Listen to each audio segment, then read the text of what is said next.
I love kitties. I love pussies. I love touching pussies. Hey, Natai, how's your pussy doing? Hey, Natai, let me touch your pussy. Let me stroke your pussy, boy. Whoa! Now it got gay. Hey, I said pussy, not buzzy.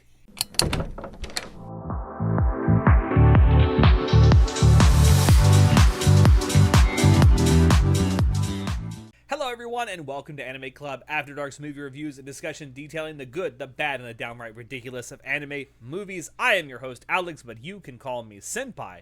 And today, I am joined by our consummate steampunk guy, Chinoda. I was trying to figure out which way to point.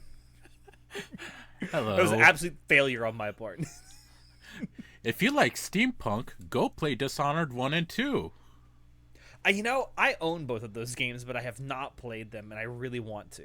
But You should. I've been told that they'd be good to do it on a stream. Honestly, yeah. Especially if it's my first experience with them. So maybe I will do that on stream. So like, subscribe. You might actually see me play it on stream here on the channel sometime. Dishonored playthrough when? I know that one thing I do know is that Natai just bought Mass Effect Legendary Edition, and he and I are going to be doing that on stream. I'm going to backseat him while he plays. Oh, very exciting. Very exciting. Yes. I've already done a playthrough of all three Mass Effect games on our channels, and now Natai gets to do it. But anyway, that's not what we're here to talk about. Today, we are here to talk about Steamboy, which is a movie that Chinoda here chose as the next movie we are going to review. So the two of us have watched it, and we are Alex. going to talk about it tonight, yes? I'm very happy I picked this movie. I was wondering about that because I know that when you were deciding what to review for your choice this time, you had listed off, like, I think 3 or 4 different things that you were trying to choose from. This was one of them. So I am curious, what made you, like, go with this? Is it simply because you hadn't seen it before? Yeah, I mean, all the movies that I picked out, I haven't seen before, except for, like, maybe one of them, if I remember I right. know at least one of them you had to have seen before because we've talked about it in the past. Yeah. I mean, do you want me to say what it is? I mean, Yeah, we sure, might sure. eventually get to it one day. Because I know don't one even of them remember was the what it first Naruto movie that you had listed. Yeah, because Because I know you've seen that before. You and I have talked about it. Oh, yeah. No, I think I put that up because Natalia's reaching that point in the show where it came out, like, in release order. So I was, like, thinking maybe he should watch it. Yeah. Anyways, yeah, no, so that's why that came up. But All no, right. so I was just scrolling through lists online trying to figure out which movie I want to watch, and I was just picking off stuff that seemed interesting after reading its description or whatever, and Steamboy came up, and I was like, oh, hold on, this is steampunk aesthetic, and I've seen, like, clips of this long time ago, like back in the early 2000s. So I was like, I just vaguely remember this. I haven't watched it, but I vaguely remember seeing stuff about it. So when you like first posted, like, yeah, this is the one I want to do, I'm like, Steamboy, that sounds so familiar. And then I go look it up a little bit, and I look at some of the art, and I go watch a trailer on YouTube for it. I'm like, this seems so familiar, and I'm thinking to myself, I think I've seen this before, but I can't remember much about it. And then while we were watching it last night in our Discord server, it, like, about 15-20 minutes in, I'm like, I have seen this before. Oh, really? Yeah, it was years ago. I want to say it was, like, probably even before I graduated high school, like 2007. So in the olden times. 2008 maybe. But yeah, it was a long time ago. I really didn't remember a whole lot about the story. I just remember the visual aesthetics of the movie. But yeah, let's talk about it a little bit. So this movie was directed by Katsuhiro Otomo, who is the same person who directed Akira back in 1988. I believe. Yes, I 88. believe so. Yeah. Um, that movie is fantastic, which I believe we have already done a movie review on. Don't quote me on that, but I seem to remember us doing one of those a few years ago. I'm pretty sure we did a long time ago. If we haven't, we really should, because it's a fucking classic. Let me look this up real quick. I'm almost certain we have, but I would be shocked if we haven't at this point. If we haven't, that's gonna be my next choice. The movie itself was co-written by Otomo and Sadayuki Mirai, produced by Sunrise and Bandai Visual. Sunrise, pretty solid studio that is still around, mind you. The film itself was released on July 17th, 2004 in Japan and March 18th, 2005 in the US. This was after a nearly 10-year-long production cycle for this movie. There was a little bit of, I guess you would call it, development hell going on for this movie for a while. Mostly because of financial issues, at least from what I was able to glean from my research. You are really studying whatever you're looking at. I was trying to find it. We did do it 3 years ago. Okay, I was almost certain we had. But yeah, this movie was stuck in a little bit of production hell. Like, production proper began in 1995, and it wasn't released until 2004. But Sunrise, along with Production IG, got involved both financially and on the development side to bring the movie back into production after a hiatus sometime in the late 90s. Something that is a little sad to report on is that at the time this was made, it was the most expensive Japanese animated film ever made. It was produced on a budget of 2.4 billion Japanese yen. That's around 26 million US dollars. That's not adjusted for inflation, by the way. Unfortunately, as of the time of recording this, it has made a total worldwide box office return of 18.9 million US dollars. Yeah. Oops.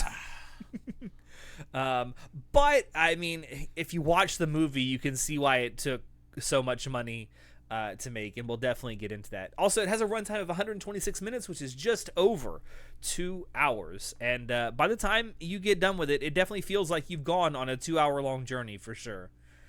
It does. I do want to say real quick, I do find it interesting that it came from that it took 10 years to make, first of all. Holy shit. But like the fact that it started as just a original 40 minutes episode as a concept to what it came out to be, I'm just like, holy shit, like 10 years. But seeing how it came out, it makes sense. Yeah, I mean, even though this was co-written by Otomo and Mirai, it was an original idea from Otomo himself, and he proposed the idea of the story. Originally pitched it as a 40-minute like OVA, and then it kind of expanded into, well, let's do like a 3-episode OVA, and then it's like, well, no, we'll do a whole movie. We'll do a 2-hour-long movie. And it's crazy watching, because I could definitely see when I watch this movie how this could have been like split into 3 like 40-minute OVAs, like 3 acts, because the movie follows a pretty strict 3-act structure. So I could definitely see how this could have been broken up into 3 roughly 40-minute OVAs easily. I do want to point out, while this is an anime original movie, like there's no source material to draw from. After the fact, there was a manga adaptation for this that was made. I've never read it. I don't know if it's any good. All I know is that it more or less retells the story of the movie. I don't know how differently it does it, though. And also, there's a PS2 game based on this movie, which Shinoda apparently watched some gameplay footage of. It's what you would expect from a PS2 game, like a movie adaptation PS2 game. It is exactly what you would expect from it. It's not that great. Doesn't And look you know, too it's bad, funny. but not It's great. funny because I watched this and I'm like, and I heard that and I'm like, well, how do they make a video game out of this? But then I remember it comes from a time when, like, from the late 90s through like the mid to late 2000s, there was this trend in video games in particular to take any kind of major blockbuster movie or TV show and turn it into a video game. And there's a lot of what would probably be classified today as shovelware um, in some of those video game adaptations. From judging from what you said, this seems like it could be one of them. I mean, it probably is, honestly. It more than likely is. I do think one thing that really... So, you know how there's a lot of movies now that are getting, especially anime movies, that are getting like 4K restorations and re-releases in theaters? Oh, sure, yeah. This is a movie I think that would 100% benefit from that. I absolutely agree. Having Add a little bit more lighting to it, and all that. Just having a theatrical re-release in today's climate with more people outside of Japan that are into anime, especially in North America and Europe, just having that re-release would do this thing wonders, I think, because like visually it's a great movie. It's kind of a feast for the eyes, and to see this on a big screen would be fantastic, I think. I absolutely agree. I want to see it on the big screen and with the great sound design that the movie has as well. And I think this would be a hit. Because something that I think really, I mean, it's a part of it's probably the era that this was released in. Obviously, in the early 2000s, there wasn't a whole, or mid 2000s really, there wasn't anywhere near as many people into anime as there are now. Nor were anime theatrical releases outside of like big name stuff like Pokemon and whatever. Like they weren't on the big screen that often. No, it was incredibly rare back then. And at the time when this originally came out, at least in the U.S. in 1995, from what was able to research and find out, this had a very limited release in American theaters, and it was like there for only a couple of days and then gone. Yeah, and if you're big name things or you have some type of big name associated with you, it works a little bit better. But like back then, anime was just not popular like that, and that not popular enough. Not popular enough. That plus the fact that they did such limited releases in select locations, 100% did not help the distribution. If at the time when this originally released in theaters, if you did not live in a big major city, you weren't going to see this at all. Which is such a shame. Yeah. That's why I say, like, I feel like this movie would benefit from just getting some kind of a restoration, and whether it's 4K or just cleaning it up just a little bit, because it doesn't need much, to be perfectly honest. And then putting it out again in theaters with maybe G-Kids should pick it up, because they seem to be picking up everything these days and putting it in theaters. I mean, look, they do a fantastic job with everything they do restore, so I would have full faith in them. I will say, I did read some of the reviews from critics even back then, and all of them said pretty much the same thing. I have a feeling that we're going to say as well. Story wasn't that great, but the music and, the visuals and audio design is what really elevated the movie. Music is pretty good too, let's be honest. Yeah. But yeah, let's get into it, because I did mention that this movie is kind of a feast for the eyes. And when you first start watching this, that's one of the things you'll realize, like, wow, no wonder this took 10 years to make. The art, and in particular the background art, stunningly beautiful. Stunningly beautiful, gorgeously detailed. I mean, wow. I was mentioning this during we did a watch party last night in our Discord server, which, by the way, join down below if you want to join our watch parties for the things that we review and talk about. I was mentioning, like, the backgrounds almost look like an impressionist painting. Honestly, yeah, yeah, it does look like that. And but the fact that it's animated, like, you constantly see it alive, things are moving as well, like, makes it so much cooler while looking like an impressionist painting. There's a little scene near the beginning of the movie where the main character Ray is in his like that little workshop office area, and like number one, you can see like all the books on the back shelf. They're not like just random things that are there. Like you can see the individual pages sticking out of the books, and you can see like weathering on the spines. And then I was noticing like you can see specks of dust floating in the light. Like Jesus Christ. No, serious attention to detail in this, and I genuinely appreciate. Like, there's so many times where a lot of spots have written text on them, and if you pause the movie, you can straight up read what's there on the what's written on the walls, on signs, so many different things.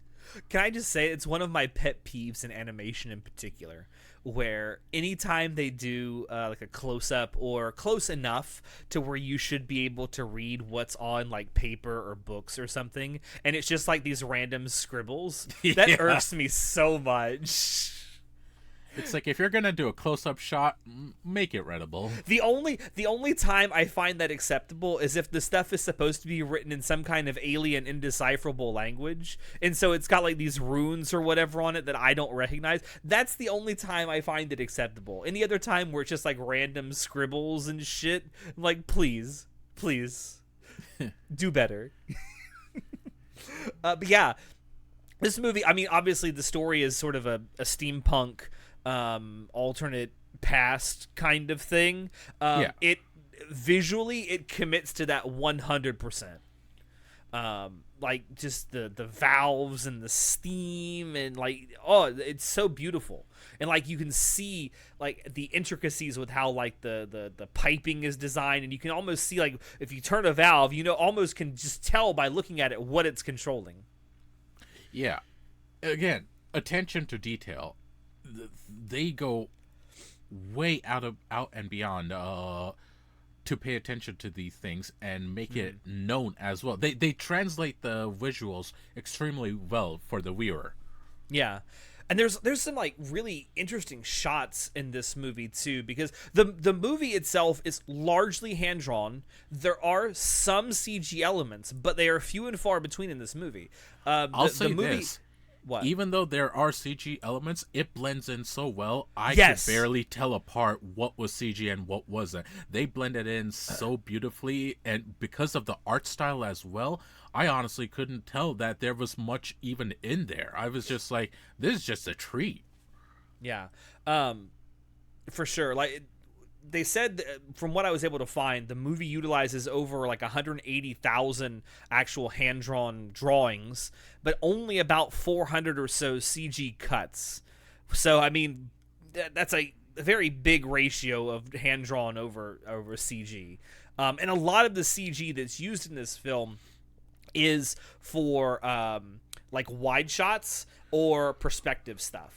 And then there's a couple of like maybe shadow and lighting elements that I think that are CG as well, from what I can tell.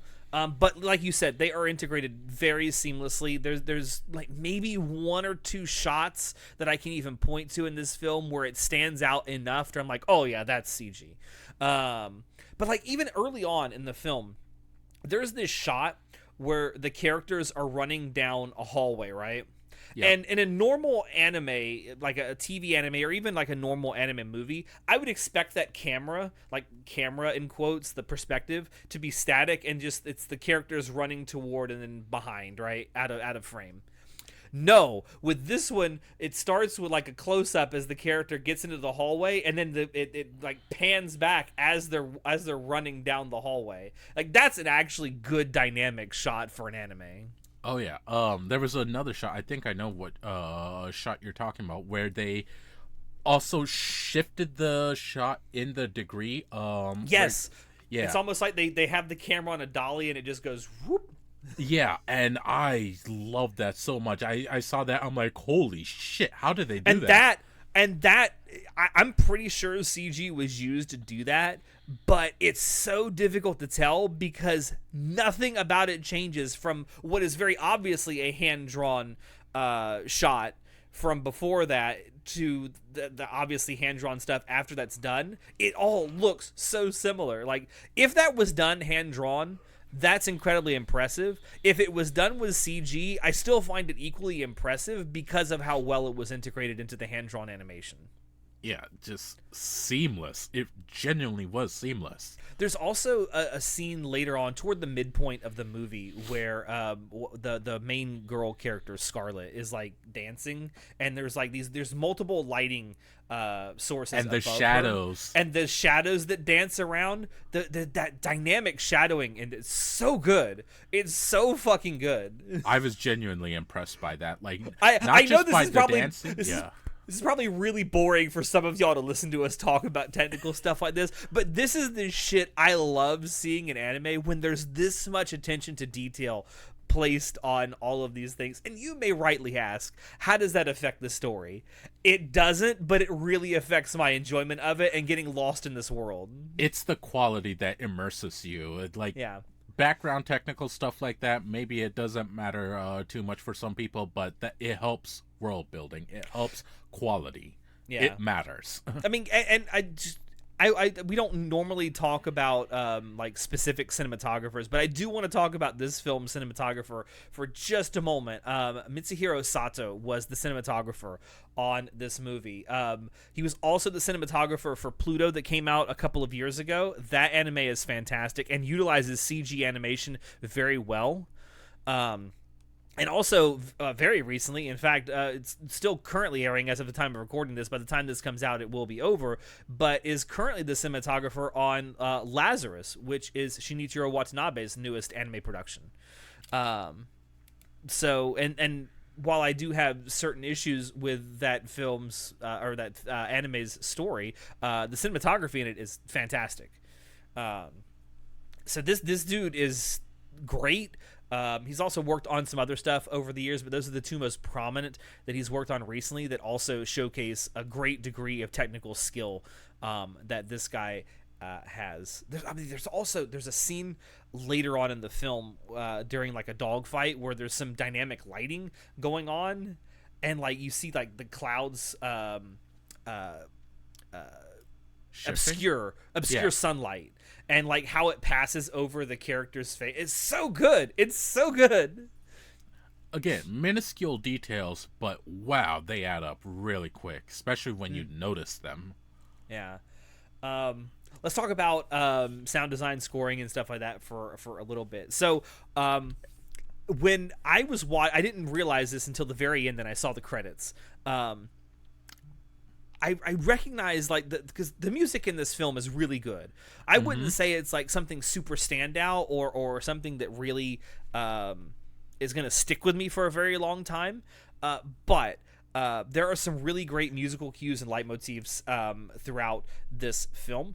And like halfway through, I'm like, this scoring sounds somewhat familiar.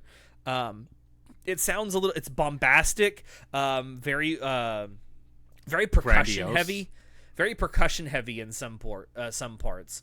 And then when I got to the end of it and I saw who did the scoring for this movie, I'm like, yeah, that makes a lot of sense. So the person who scored this film is a Westerner, Steve Jablonsky. You out there might be most familiar with his musical work because he has scored, I think, almost all of the Hollywood Transformers movies. Yep, the Michael Bay films. I'm like, oh my god, that is exactly where I recognize some of these musical cues from, because in a lot of those Transformers movies, they're very percussion heavy, they're very action oriented pieces. He did a really good job, especially during the action sequences. There's like some really good music going on there. Yeah, and for you gamers out there, you'll recognize his music because he did Metal Gear Solid 2, as well as Gears 2, 3, and Judgment. So you would recognize his music from those. And let us not forget his video game magnum opus, The Sims 3. And The Sims 3, yeah, fucking Sims. But yeah, Jablonsky is a pretty good composer. He's kind of done a lot. He's done video games, Hollywood movies, TV, animation. I mean, he's been all over the place. I like his work a lot, and I think he did a pretty good job with the scoring for Steamboy. So I'll be honest. I thought the soundtrack was just okay for me. I don't get me wrong. I liked it. I thought it was well enough, but it didn't particularly arouse me in any specific way. Fair enough. I will say the one piece that I like the most is probably the piece at the end that plays during the end credits. That piece of music is great. Oh, that was fantastic. That was honestly probably the strongest piece. Which is really cool, because if you stay and watch to the end, the movie doesn't have like a traditional like after credit sequence like we've come to expect with Marvel. But if you actually look at the art that's being like displayed during the end credits, it's telling a story of what happens after the movie. Yeah, which is really cool. We'll get to it. Yeah. But yeah, no, it's really cool. Also, I have to say, the sound design. You want to talk about it? Oh my god, this is audio porn. Listen, I bless swear. the Foley artist that worked on this, because the Foley is amazing. Yeah. The sound of gears, the machinery, just the constant clickety clacks, the hissing of the steam, when rivets come out, when things unfurl, wheels turning, everything has sound design. Footsteps, such beautiful sound. This is one of those movies where I would honestly say, put on a pair of headphones or have a surround sound system, something that'll help the detail, because my god, this was amazing for sound design. Yeah. I really was drawn in, but there was that scene where they're outside like the exhibition hall thing, about midway, a little past midway through the movie. I noticed in that scene, it's almost like an establishing shot, but if you listen closely, you can hear like birds in the background. You can hear like a little wisp of wind from the breeze that's blowing. And I'm like, holy shit, you didn't have to put this in, but I'm glad you did, because it sounds amazing.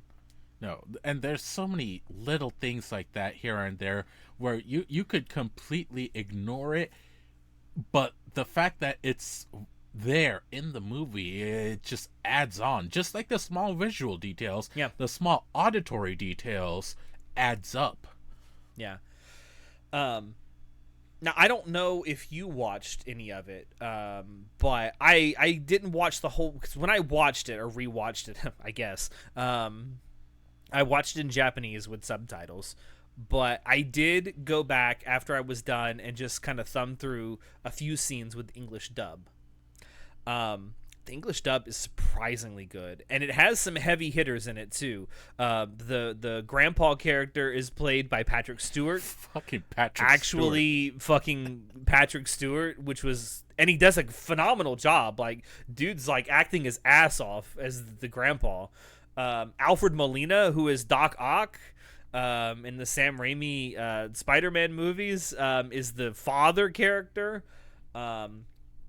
You've got Carrie Walgreen, who is kind of a veteran anime voice actor now, but she wasn't at the time, doing Scarlet.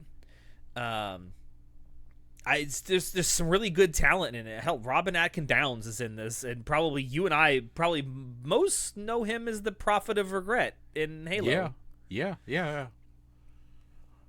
No serious names in there, and I'm just like, wow, I kind of wish, like, I didn't discover this afterwards who the English cast was. I was just like, wow, maybe I should have just watched this in English. And like reading some of the reviews, apparently, yeah, the English voice actors and all that was actually really well done. So I'm like, damn.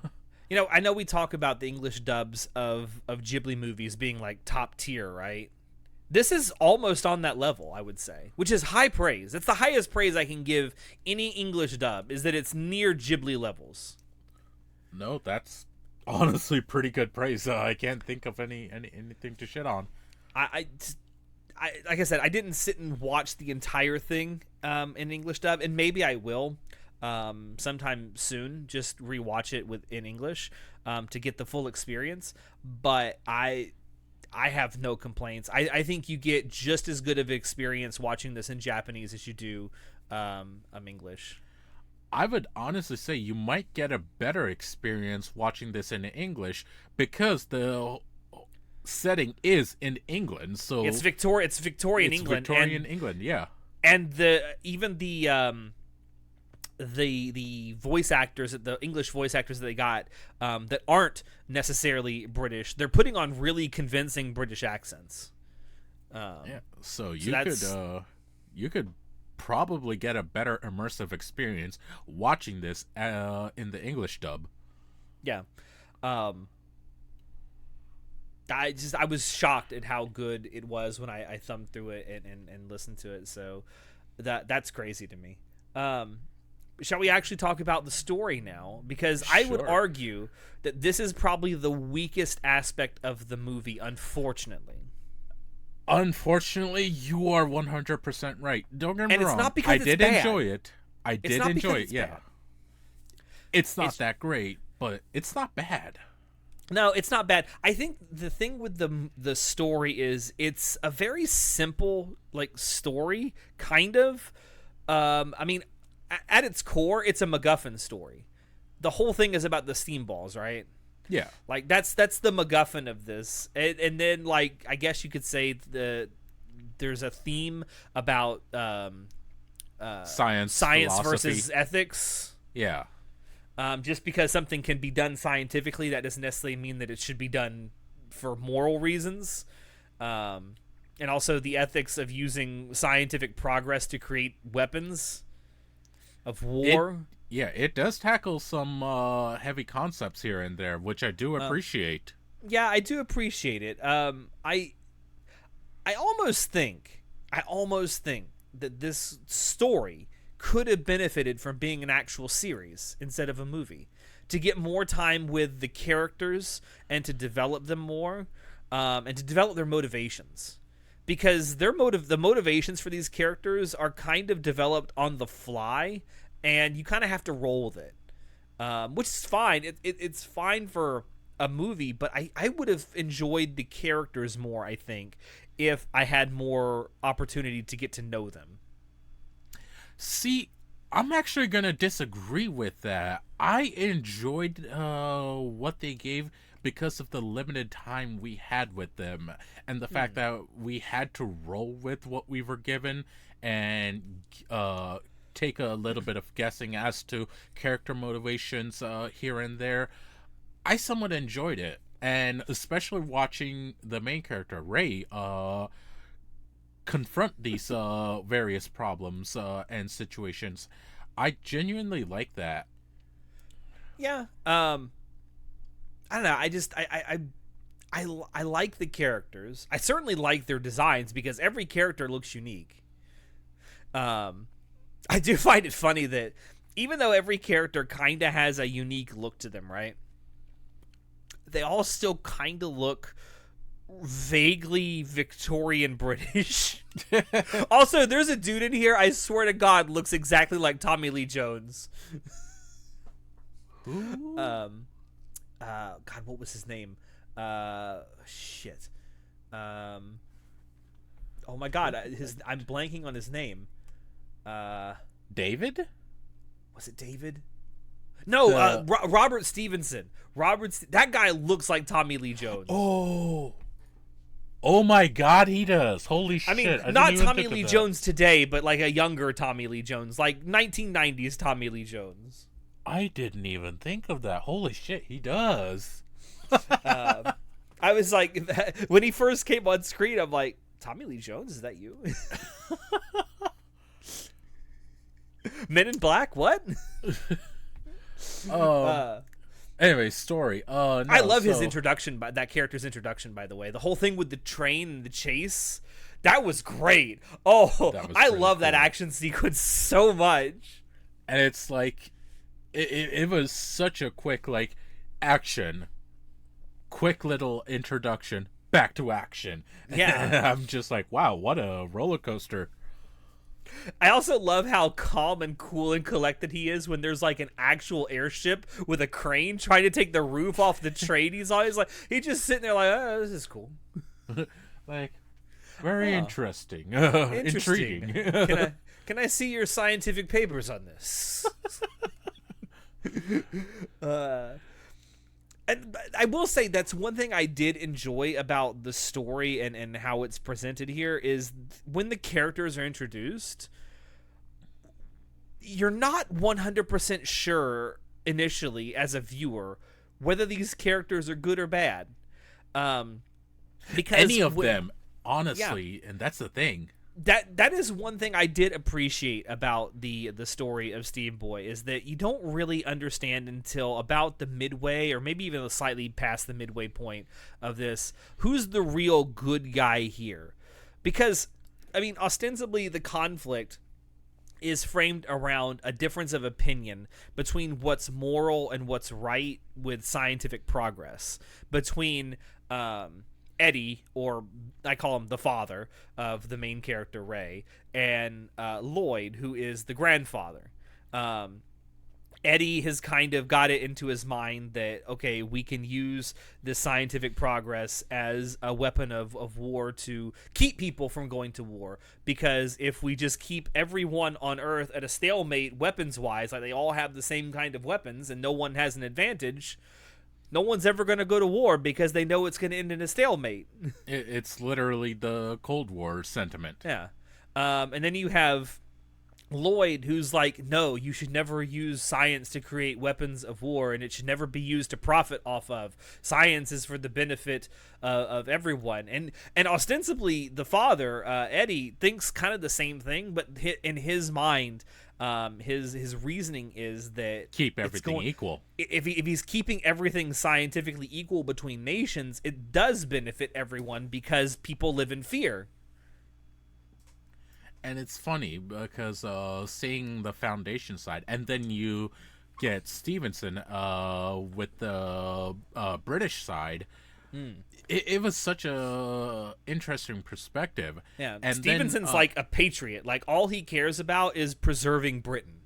Yep, and eventually you see in the movie, like in the beginning, you're sort of presented Stevenson as a good guy, as a guy who'll look out for Ray, and that stays true throughout the movie. But his greater motivation is for the Empire, Britain. Yeah. And you see eventually that he's actually basically the same as the Foundation. He wants to use the steamball as a weapon as well. But he wants it specifically for Britain. For Britain. Whereas Eddie wants everyone to have it. Yep. But philosophically, it's still the same concept. Use it as a weapon. Use scientific progress as a weapon. And it's like, no, they're not two sides of the same coin. They're one side of the same coin. Yeah. And then, you have other people in this, too. I mean, you have, like, David, who is kind of a patriot as well, but he also wants to profit off of it. Yeah. And then you have Scarlet, who's like like a family member of a sort of international organization, I guess. Yes. I also love the fact that her name is Scarlett O'Hara, harkening back to Gone with the Wind, and she acts exactly like Scarlett O'Hara in the novel. By the way, if you've never seen Gone with the Wind or read it, please do. It's a phenomenal book and an even better movie. But like she's part of an organization that doesn't actually care if people are hurt or anything. They literally just want to make money. They're off weapon of it. sellers. Yeah, they're weapon sellers. They're weapons merchants. They're essentially war profiteers. Literally what they are. I want to speak about Scarlet a little bit, if you don't mind. I find her character. Bitch. Oh my god, she was something. But I did find her character a little bit endearing in a certain way, because while she is a little snobby brat, she also had soft light moments, touching moments with Ray and with some of the other characters as well. And I genuinely appreciate that. Like, she's not just a snobby rich brat. She is a person underneath as well. Yeah. Like you saw in little interaction, even the scene with Ray and Scarlet when they snuck off into the exhibition at night, and they were just there to steal a part, basically. And she was just she did a little dance. She interacted with Ray. Just so much character depth and background from such little moments. Yeah, I thought when she was first introduced, especially in that scene where her and Ray are together for the first time, I thought, okay, are they introducing this snobby, rich, like bratty kid as someone who's going to like be an absolute bitch for like the first half of the movie and then soften up, and then it's going to be like a love story by the end? I'm like, please don't do that. Please don't do that, because that would be very bad. And you know what? They resisted the urge, and I'm happy for you. I know that was difficult for you. And I'm glad you resisted the urge. I will say, there was definitely something there between Scarlet and Ray, and they did present that, but they didn't go all the way with it. They were just like, yeah, these are still just two kids. Yeah. I don't know. I'm glad they didn't do that, because like it would. She's kind of a bitch, and I feel like she just needed to be one through most of the movie. Like that's the point of her character. She's supposed to come from this like upper class family, and she's had a very privileged upbringing, and she's never had to actually suffer for anything in her life. So that makes sense. It makes sense for her to be that way. Yes.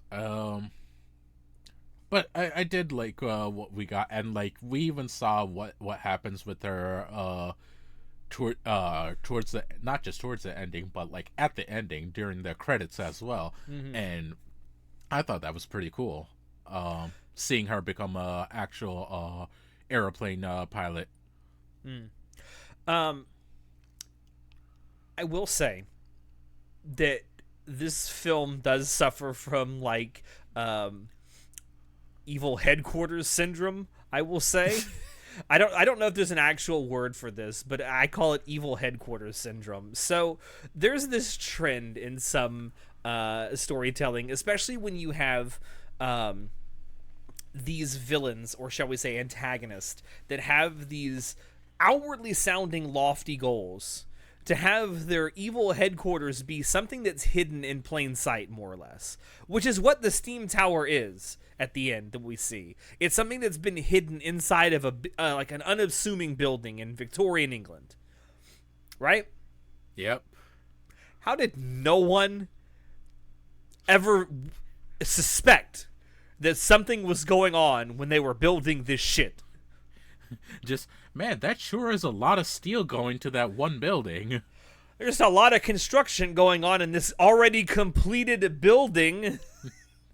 Like, that, it's something that's never ever explained in most stories that involve something like this. And I'm like, okay, for your benefit, I will hand wave this, a suspension of disbelief. But eventually, one of you motherfuckers gotta tell me how this shit goes on under people's noses. Like, I can understand if it's like a room, a couple of rooms, maybe even an entire floor of a building that's been done like this. But you cannot sit there and tell me that this giant fortress has been built in secret inside of an already completed building, and nobody noticed. Nobody has questions. Like, you saw the absolute size of that fortress, and it's like, do you know how much earth displacement would have to happen to create that thing? And how much actual steel? Holy shit. I cannot say this is a problem with just this film, because other things do this. Other movies, other TV shows that involve especially an antagonist that actually has like a lofty goal that requires like a lot of infrastructure, shall we say. Somehow they're able to make it happen with and apparently this would have had to have incorporated hundreds and hundreds of people. You're telling me all of them kept their mouths shut? Please. That O'Hara Foundation money. Please. No, this is just one of those things you gotta hand wave. There's no way to go about it. One of these days, someone who writes a story like this is going to have an actual explanation for it. It'll either be really good or really bad. It will not be in between. I do love that scene though, where it like lifts out of the ground, the steam tower. That fucking is badass. It was cool as shit. That is so badass. Honestly, one of my favorite scenes involving the tower is when they're first going out the lift. Ray and Scarlet, it's their first time going up the lift with Eddie, and they see the insides where the steam ball is, and then they go all the way up to the observation tower. I was just like, wow, this is really cool establishing shot. Yeah. And then like you see like the entirety of it later in the film, and you're just like, oh, holy shit, it's so much bigger than I thought. Yeah. They did a great job of capturing like size in some of the shots, how cavernous and just absolutely huge the steam tower is. So I have to ask, what do you think of the motivation of Eddie? Because like there's a part of me that's like, I understand what he's going for. Like he wants a consummate stalemate because he wants to open the technological Pandora's box. It's kind of the same thing that happened with nuclear weapons, right? The first time we developed nuclear weapons and then used them and the world saw what they could do, now everyone's scrambling to have their own.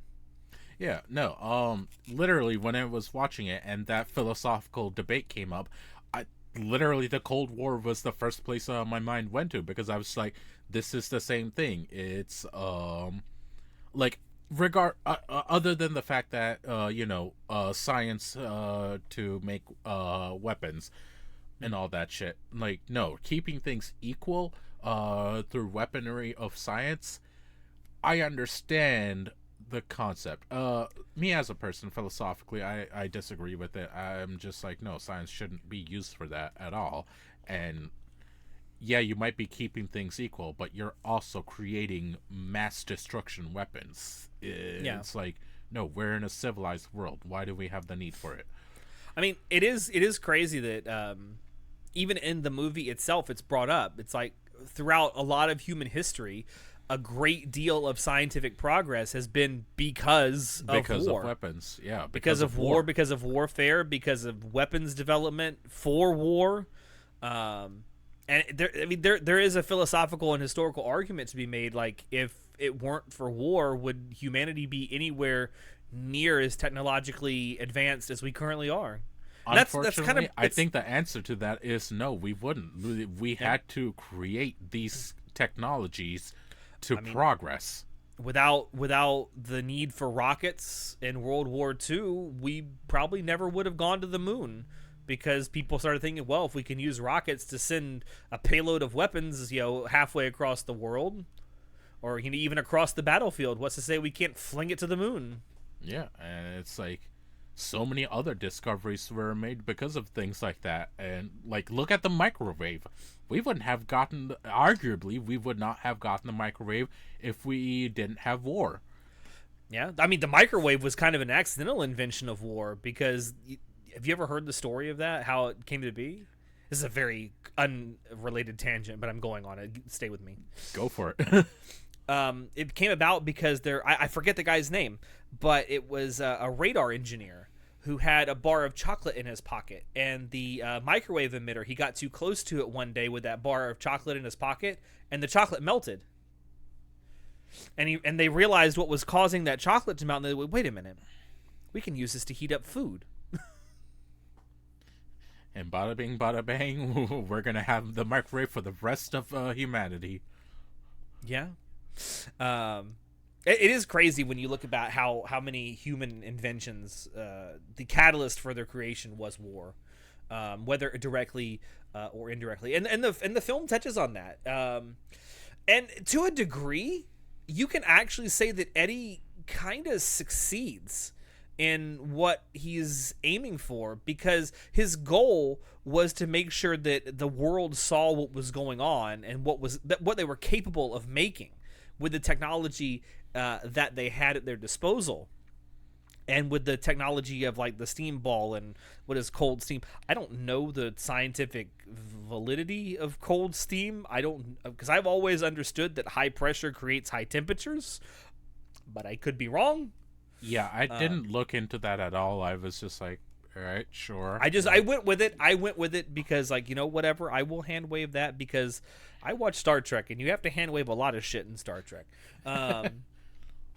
Those transporters are fucking murder machines. I'm just saying. But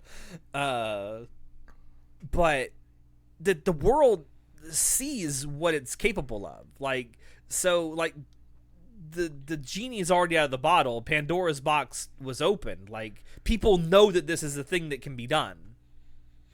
And you know what the sad part is, though?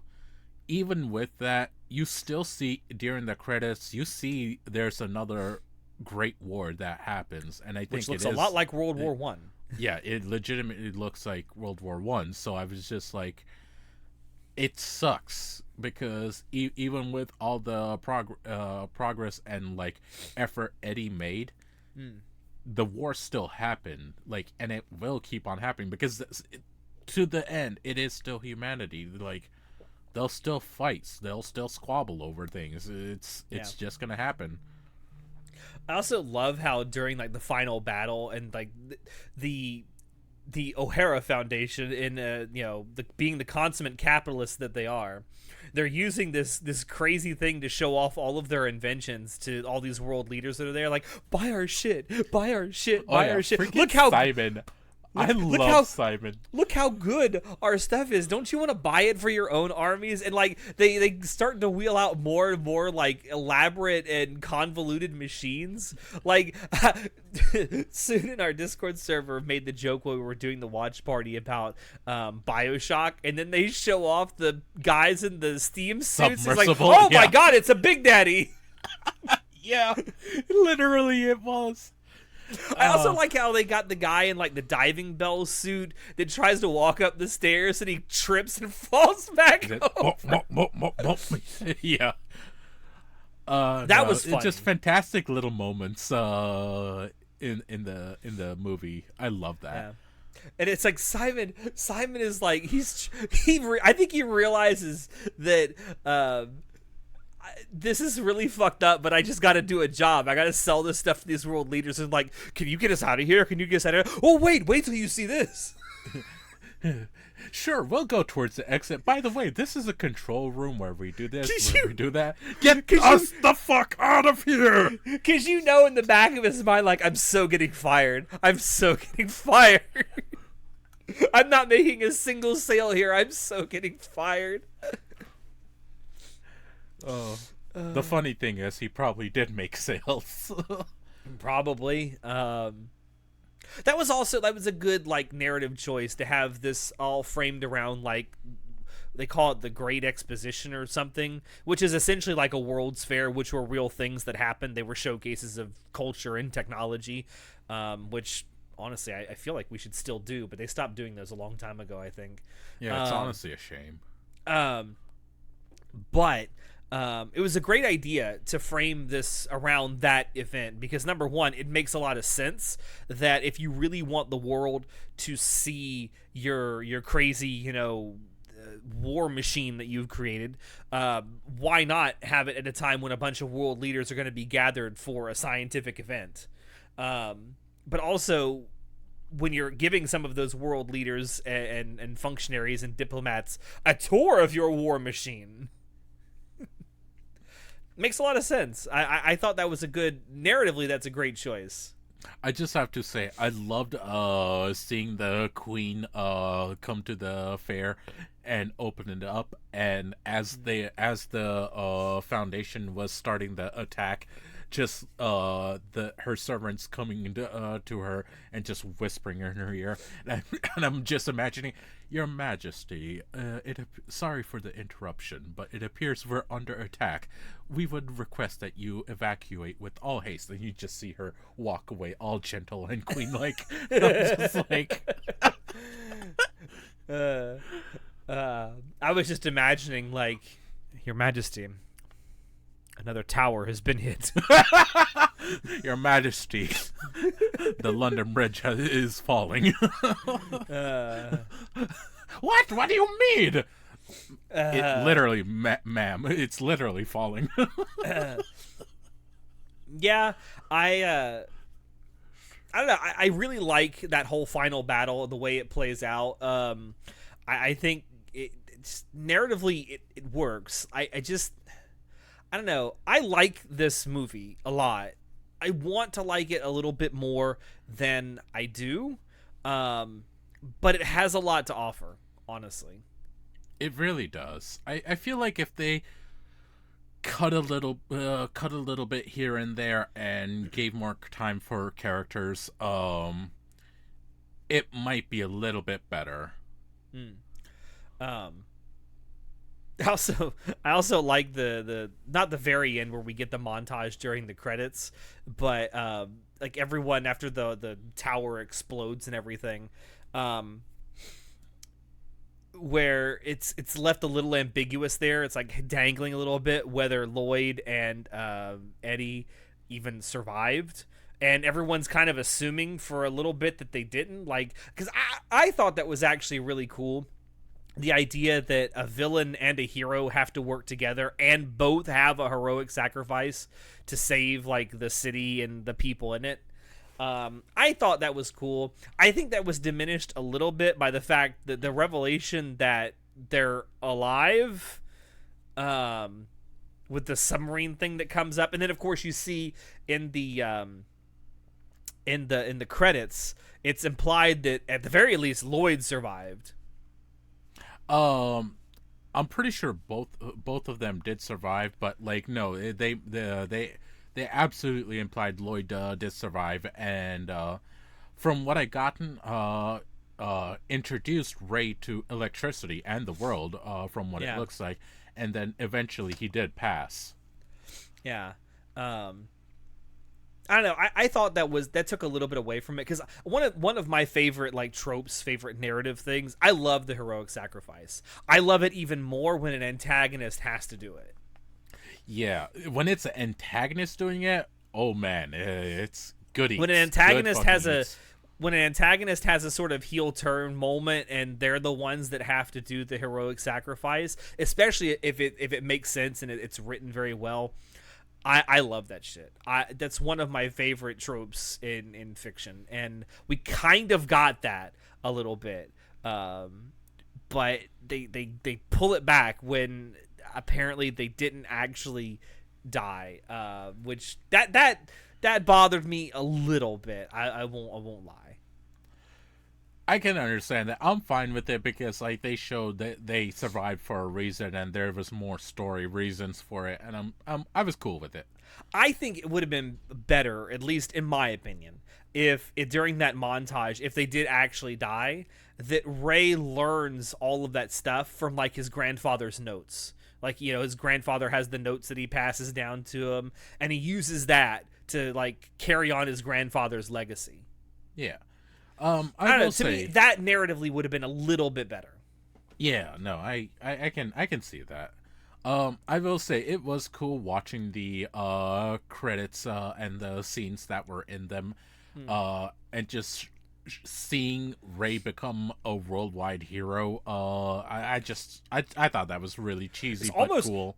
almost like a movie in and of itself during the credits that we saw. It was because it told like a whole nother adventure. He becomes a hero, meets his father and grandfather again, makes Scarlet becomes progress. an aviator. Scarlet becomes an aviator. There's a whole nother war. I'm just like there's so much that to unpack there, and I'm just like, yo, that's cool. Like I would have loved to see another movie or show with all this. Yeah, I'm not sure if there would be enough there for a whole nother movie, nor do I think I'd want to see it, because I think as its own thing, like its own one and done thing, this works. If there was like a continuation or some kind of a follow up, an epilogue, I don't think I'd want it to be another movie. Maybe like an OVA or something. Maybe a novel. Yeah, and honestly, that would be fun as well. But I think the movie as it is fine enough. I think the story is wrapped up pretty well. By the end, all the characters have their plot threads wrapped up in a nice little bow. I don't know. To me, the montage at the end is just like a little epilogue, and it's fine. It's fine as it is. Yeah, as an epilogue. I'll agree to that. Yeah. But yeah, I mean that's pretty much it. Unless there's anything else with the story, particularly that you wanted to bring up. No, I mean simple story. But with some philosophical arguments that I quite enjoyed. Yeah. So what do you give this out of 10? What is your score, sir? So I give this movie an 8 out of 10. I genuinely thought this. Yes, it is. I genuinely thought this was, as I said earlier, mechanical pornography. It's beautiful animations, beautiful background. Just everything about it looked so pretty. The audio design was fantastic as well. Like, this is one of those movies where I'm actually planning on showing my boys this movie because I know they will absolutely love this. It is such a treat. All right, I'm not too far off from your perspective here. I give the film a 7.5 out of 10. For me, it's not quite a 7, but it's not quite an 8. I feel like it's about halfway in between, more or less. Maybe a strong 7. Maybe like a 7.75, but definitely a 7.5 at least. Visually, very strong movie. There's technically, like everything technically about this movie, very well produced, very well done. It is a feast for the eyes and the ears, 100%. But like you said, very simple, very basic story with some big ideas presented, but not capitalized on as much as I would like. And a phenomenal English dub. If you ever get a chance to watch it, if you're someone who prefers to watch your anime in English, you will not be disappointed by this dub. Absolutely phenomenal. Yeah. But yeah, that is our review of Steamboy. Thank you, Chinoda, for suggesting this. This was a very pleasant watching experience. Certainly more pleasant than the last thing I suggested. But to be fair, I did that for a very good reason. I wanted to rip the Band-Aid off with your Wicked. Yeah. I'm really happy I went with this. Just like, wow, what a treat. Yeah. Yeah, that being said, thank you, everyone, for stopping by to watch us talk about it. Let us know. Oh, go ahead. Should we announce what the next pick is, since it's Natai's turn and he already picked? So we actually talked about this last night. I have to go see what it was. Where did he mention this?